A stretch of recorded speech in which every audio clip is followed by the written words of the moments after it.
Один из самых спорных, но, как оказалось, далеко не самых плохих сезонов в рамках eFootball, а именно 5-й сезон, уже на этой неделе подходит к своему завершению. А это означает, что пришло время поговорить о 6-м сезоне, который стартует уже в этот четверг. Но как бы удивительно это не было, но в его преддверии не так уж и много конкретных новостей и слухов. Но тем не менее, какие-никакие в начале этой недели все-таки появились. И сегодня предлагаю их обсудить поподробнее. Рад вас приветствовать на канале Реалистик Пес. Не забывайте про привычную активность в виде лайков и комментариев под этим роликом, которые помогают ему с продвижением.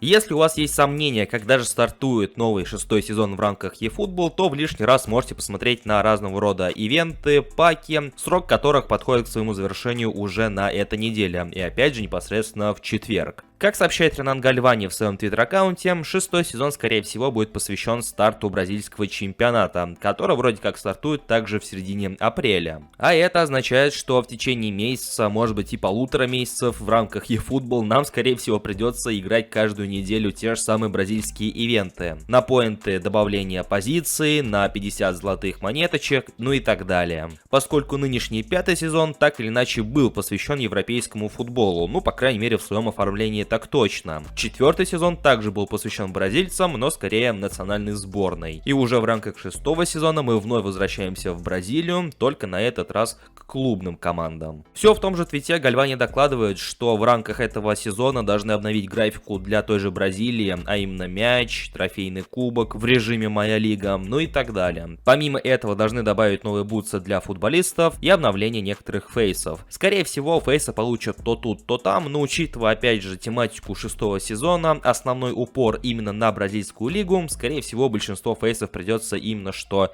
на бразильскую серию А и возможно бразильскую серию Б. Ну и все так же не забываем про Palmeiras, лицензия на которой должна вернуться. К сожалению, мы не дождались ее в рамках 5-го сезона, но как только стало известно о том, что в 5-м сезоне мы ее не дождемся, с обновлением 3.4.0 мы ее также не увидим, режим ожидания перешел именно что на 6-й сезон. И Гальвани в лишний раз подтверждает, что как раз таки вот в 6-м сезоне Palmeiras таки должен вернуться. А это означает, что вместе с ним должны вернуться и реальные игроки, и в том числе Эндрик, которого я, да и возможно некоторые игроки уже давным-давно ждем. И будем надеяться, что он появится в игре сразу с геймфейсом, хотя учитывая работоспособность Konami, в принципе будет неудивительно, если они добавят его и без реального лица. Ну и в общем-то ждать осталось немного. Ну а пока мы ждем, в комментариях под этим роликом предлагаю вам поделиться своими впечатлениями от 5-го сезона, который подходит к своему завершению, какие эмоции он у вас по итогу оставил, скорее положительные или же отрицательные, поскольку в памяти все еще свежи те воспоминания о старте 5-го сезона и обновлении 3.4.0, которые уже произошли в середине 5-го сезона. Поэтому буду рад узнать ваше мнение касаемо текущего сезона. Также в лишний раз напоминаю вам про телеграм-канал и группу ВКонтакте, в которых я также буду освещать начало 6-го сезона, и естественно все новости в первую очередь появятся именно там. Ну а у меня же на сегодня все. Я всех благодарю за просмотр и вашу активность под этим роликом. Всем удачи и до скорых встреч!